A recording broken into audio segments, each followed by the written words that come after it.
जय श्री राम, जय श्री बालाजी महाराज। क्या गुप्त नवरात्रि में हम भी साधना कर सकते हैं माँ काली की? क्या माँ काली की साधना करना उचित है? बिल्कुल उचित है। पहले के टाइम में तो ये कहा जा सकता था कि ये साधना न कीजिए तो ठीक रहे, लेकिन जिस प्रकार का आज के समय में ज़माना है, लोग एक दूसरे को देखकर राजी नहीं हैं, तो माँ काली की सात्विक तौर पर साधना करना कोई बुराई नहीं है। माँ काली की कृपा आपको प्राप्त होगी। माँ दुर्गा की कृपा अगर आपको प्राप्त है तो माँ काली की अपने आप प्राप्त होगी आपको।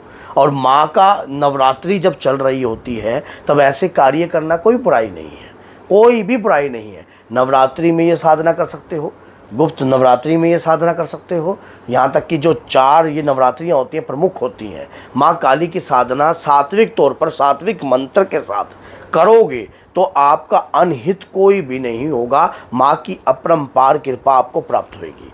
क्या करना है, किस तरीके से करना है, किस प्रकार से करना है, सारी जानकारी आपको इस वीडियो में आज प्राप्त हो जाएगी। अगर आप माँ के भक्त हो तो चैनल को सब्सक्राइब कर दीजिए और 10 लोगों तक इस वीडियो को जरूर शेयर करना, ताकि वो भी सात्विक तौर पर माँ कालिका की साधना कर सके। देखिए, माँ की साधना करने से पहले आपके विचारों का जो है माँ के प्रति समर्पण होना चाहिए कि हे मातेश्वरी, मैं आपकी पूजा करने जा रहा हूँ। मुझे पूजा का तनिक भी ज्ञान नहीं है, ना कै न खे न गह, ना मुझे चक्रों का ज्ञान है, ना मुझे मंत्रों का ज्ञान है, ना वैदिक शास्त्र मंत्रों का ज्ञान है। हे मातेश्वरी, मैं नादान हूँ। अपने परिवार की रक्षा करने के लिए ही मैं ये साधना कर रहा हूँ और अपनी माँ को प्रसन्न करने के लिए सात्विक तौर पर आपकी कृपा चाहता हूँ कि आप मेरे घर की रक्षा करें, मेरे परिवार की रक्षा करें, मेरे कारोबार की रक्षा करें। जिस प्रकार से आज का ज़माना है उस प्रकार से माँ मेरे परिवार की रक्षा करें। ऐसी भावना करने से पहले आपकी होनी चाहिए और इस प्रकार के बयान जो है माँ के आगे करने।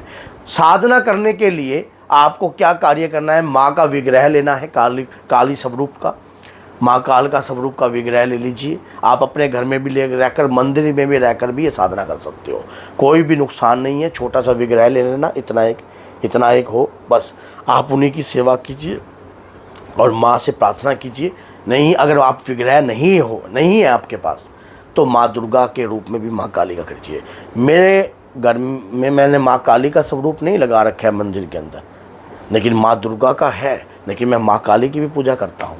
तो ये नहीं है कि मेरे ऊपर माँ काली की कृपा नहीं है, ये मन के ठहराव हैं, आपके भाव हैं।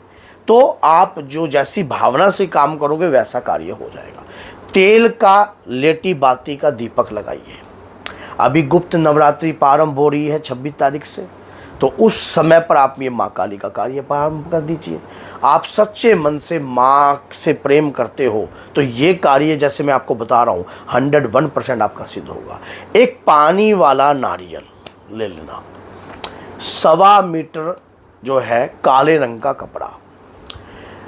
जब साधना आप करते हो तो कुशा का आसन आपके पास होना चाहिए और कुशा के आसन पर बैठकर माँ की साधना रात्रि में ही होती है, दिन में नहीं। दिन में आप अपने विचारों को, अपने काम धंधे को पूर्ण कर जो भी है और विचारों को शुद्ध कर अपने आप को पवित्र रखकर आप नियम के साथ चलिए तो बहुत बढ़िया रहेगा।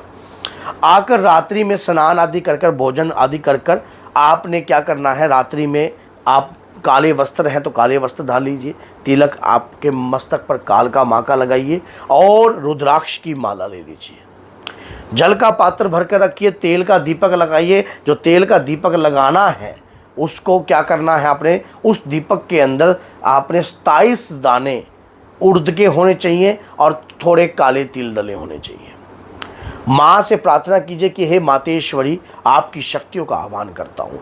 कोई मंत्र आपको नहीं आता है तो एक मंत्र मैं आपको दे रहा हूँ, नोट कर लीजिए। बड़ा ही उपकारी ये मंत्र है, बड़ा ही कार्यपूर्ण मंत्र है, आपके समस्त कार्य को पूर्ण करेगा ये मंत्र।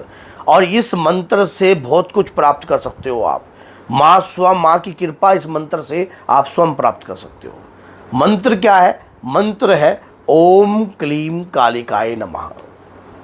अब मन में इस प्रकार की भावना आ रही होगी कि गुरुजी कितने मंत्र का जाप करना चाहिए। सबसे पहले गणपति जी महाराज का आह्वान करना है, दूसरा हनुमान जी महाराज का आह्वान करना है, ताकि आपका रक्षा कवच बना रहे। उग्र शक्ति है माँ काल का, लेकिन सौम्य रूप में, और बटुक भैरव का ध्यान करना है। माँ बटुक भैरव का ध्यान कर कर माँ सिद्ध हो जाती हैं। और आपने देखा होगा कि भगवान शिव ने ही दोनों बार माँ ने जब मान लीजिए भयंकर रूप लिया था, उस वक्त भगवान शिव ने ही उन्हें शांत किया था। एक बार तो असुम लेट गए थे और एक बार बटुक भैरव के रूप में। तो बटुक भैरव की साधना में माँ, ये समझ लो माँ काली की साधना जो है सात्विक तौर पर हो जाती है। रुद्राक्ष की माला लेकर उसका जाप प्रारंभ कर दीजिए। मंत्र है ओम क्लीम क्लीम कालिकाय नमः। 2 बार क्लीम लगाना है आपने। ओम क्लीम क्लीम कालिकाय नमः। इस मंत्र में इतनी ऊर्जा है ना, आपको 1 या 2 दिनों में ही इस मंत्र का इतना तकड़ा प्रभाव महसूस हो जाएगा, आप स्वयं हैरान हो जाओगे कि ये क्या हो रहा है, ये क्या हो रहा है मेरे साथ, कि मेरे शरीर के अंदर। अब इसको बैलेंस कर कर चलना बहुत ज़रूरी है। नवरात्रि के अंदर अधिकतर माला का जाप करना रखना जरूरी है। दिन में चाहे आप 1 बार 2 बार करना, लेकिन जब रात्रि का समय हो तब 11 बार 41 बार 51 बार जितनी माला आप कर सकते हो उतना कीजिए। लगातार आप कार्य कर सकते हो। और इसके बाद जब 9 दिन आपके पूर्ण हो जाते हैं, और जिस दिन नवरात्रि जैसे कि 4 तारीख को है, उस दिन जो है आपने हवन करना है। जितने मंत्र आपने करे हैं उन मंत्रों को एक अंदाज़ा कर लेना कि इतनी माला मैंने कर दी है, उसका जो 108 से जो है आप निकाल कर दशांश निकाल लेना। दशांशिक हवन करना जरूरी होता है। दशांशिक हवन कर कर माँ को प्रसन्न कीजिए कि हे मातेश्वरी, मेरी भक्ति मेरी शक्ति मुझे प्राप्त करें, जो कि आपके श्री चरणों में रहकर मुझे प्राप्त हो सकती है, क्योंकि आपके श्री चरणों से ही मुझे भक्ति प्राप्त होती है। अगर मैं बोल भी रहा हूँ तो मेरी ही शक्ति है जो आपने मुझे दी है। तो इस शक्ति को तेजस्वी बना दीजिए, मेरे शरीर पर ऊर्जा का वास दीजिए हे मातेश्वरी, ताकि अपने परिवार की रक्षा कर सकूं। जब आपके परिवार पर कोई मुसीबत आती है, कोई दिक्कत आती है, कोई समस्या आती है, यही मंत्र जो है आपका कार्य करेगा। याद रखना, नवरात्रि में मंत्र मूलाधार चक्र पर शीघ्रता से स्थापित हो जाता है।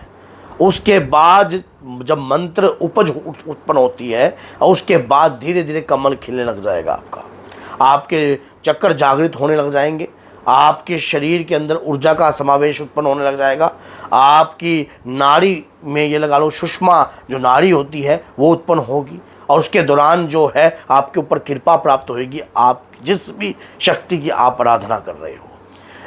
ये सात्विक है, इसमें कोई भी वो नहीं है। भोग क्या लगाना है, हलवे का भोग लगाना है माँ को, हलवे का भोग लगाइए माँ को। और हलवे में किशमिश ज़रूर डालना, किशमिश डालकर भोग लगा सकते हो। सात्विक तौर पर आप हलवे का भोग लगा रहे हो माँ को प्रसन्न करने के लिए। कोई भी इसमें कोई भी आप तामसिक चीज़ का यूज नहीं कर रहे हो। और ये बात याद रखना, जब ये कार्य आप करते हो तो कृपा बहुत होती है। सच्चे मन से करी हुई भक्ति कभी भी अस्वीकार नहीं होती है। आप कोई बुरी तरीके से कार्य नहीं कर रहे हो, कोई तामसिक भेंट नहीं दे रहे हो सके तो बीच में नींबुओं की माला जो है अर्पण कर देना। अगर कोई शत्रु है तो त्रिक भेंट कर देना नींबू की, तो उस दौरान जो है शत्रु का स्तंभन भी हो जाएगा। अगर माँ के भक्त हो तो चैनल को सब्सक्राइब करना और 10 लोगों तक इस वीडियो को जरूर शेयर करना। तो बोलिए जय सीताराम, जय माता दी।